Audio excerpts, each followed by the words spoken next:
The Untouchables and the Pax Britannica by Babasaheb Ambedkar. Part 62. 4. What about social reform under the British government? It was Raja Sir T. Madhav Rao, a very prominent and progressive Hindu of the last generation, who said, "The longer one lives, observes, and thinks, the more deeply does he feel that there is no community on the face of the earth which suffers less from political evils and more from self inflicted or self accepted or self created and therefore avoidable evils than the Hindu community." Leaving aside the question of the comparative cost of the observation, there can be no doubt that Hindu society suffers from social evils as no other community does. Mahadev Govind Ranade, another venerable name among earnest social reformers, has made another and equally important observation, emphasizing another aspect of the Hindu community.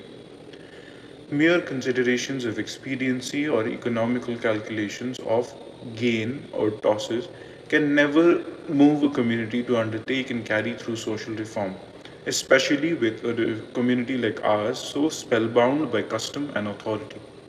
Our people feel and feel honestly that some of our social customs are fraught with evil. But as this evil is of a temporal character, they think that it does not justify a breach of commands divine, for such breach involves a higher penalty. The truth is, the Orthodox society has lost its power of life. It can initiate no reform nor sympathize with it. In other words, all the social evils are based on religion. A Hindu man or woman, whatever he does as a religious observance. A Hindu eats religiously, drinks religiously, bathes religiously, dresses religiously, is born religiously, is married religiously, and is burned religiously. His acts are all pious acts. However evil they may be from a secular point of view, to him they are not sinful because they are sanctioned and enjoined by his religion. If anyone accuses a Hindu of sin, his reply is, "If I sin, I am sinning religiously." Society is always conservative. It does not change unless it is compelled to, and that too very slowly. When change begins, there is always a struggle between the old and the new is always in danger of being eliminated in the struggle for survival, unless it is supported. The one sure way of carrying through reform is to back it up by law. Without the help of legislation, there can never be any reform in any evil.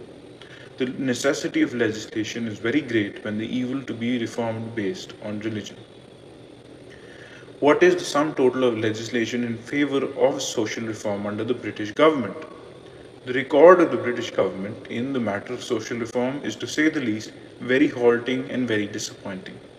In the course of 150 years, there are just 6 social evils which have been subjected to such legislation. The first piece of social legislation which the British undertook is contained in the Bengal Regulation 21 of 1795. It is a regulation for preventing the Brahmins in the province of Benares establishing kuras, wounding or killing their female relations or children or sitting dharna, and for preventing the tribe of Rajkumars in that province killing their female children. It is enacted as follows. The end.